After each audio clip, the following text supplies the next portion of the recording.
Sean O'Malley has said it's no surprise that Logan Paul has called out upcoming UFC prospect Paddy Pimblett. In a recent interview with the Schmo, O'Malley explained why it made sense for Logan Paul to call Paddy out. Paul, he said if he's to fight in the UFC, it'd be Paddy Pimblett, man. Paddy the Paddy.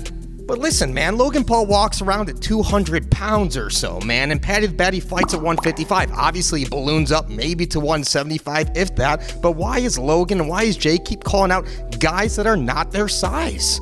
Because I mean, I don't think they pay attention too much to who weighs what and how much they cut. I mean, you look, if you don't follow us, I don't think Logan probably follows Paddy and knows exactly, what weight he fights at. He probably looks at him, and Paddy looks fat as shit. He looks like he's 200 pounds. Logan's probably like, I'm around that weight. Paddy's a massive prospect right now, blowing up, so it makes sense for Logan to call out someone with a name like that.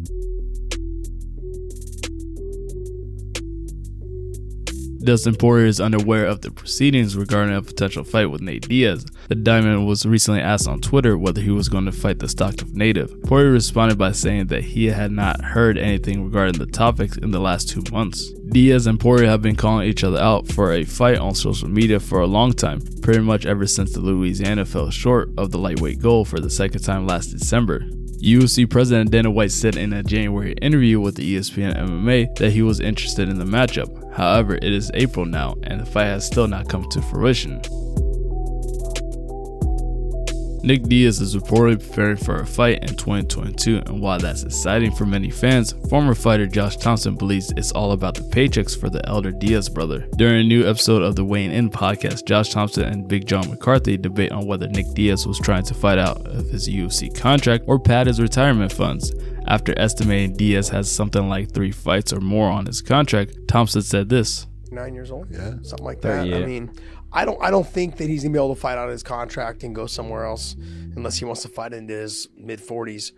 I don't think he wants to fight like that. I don't think he's interested in boxing either. No. I think he was when he was younger. Figured out I think he's trying to make that last little money grab before he rides off into the sunset, which is fine. Yep. It's great.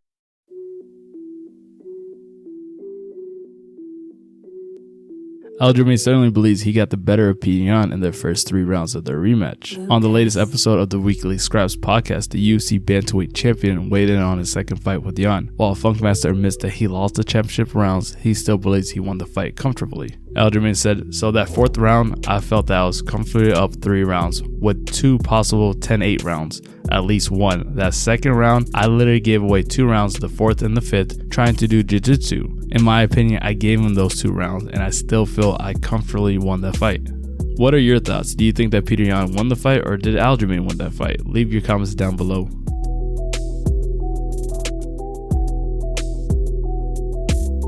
Honor Allen believes Khamzat Chimaev has the potential to fight for world championships in multiple divisions in the UFC. According to the number 6 ranked featherweight contender, Burns has a better chance of beating middleweight champ Israel Adesanya than welterweight king Kamaru Usman. Although he believes the welterweight division is better suited for the Chechen-born Sweden, Allen claims Chimaev has a better chance of defeating the reigning champ at 185. During an interaction with Sky Sports, Arnold Allen said this. "I think maybe there's more success against someone like Israel than Usman with the wrestling advantage, yeah. I don't think he will struggle. His wrestling is elite, but yeah, if he gets into a stand-up match with Adesanya, I think he gets caught a lot."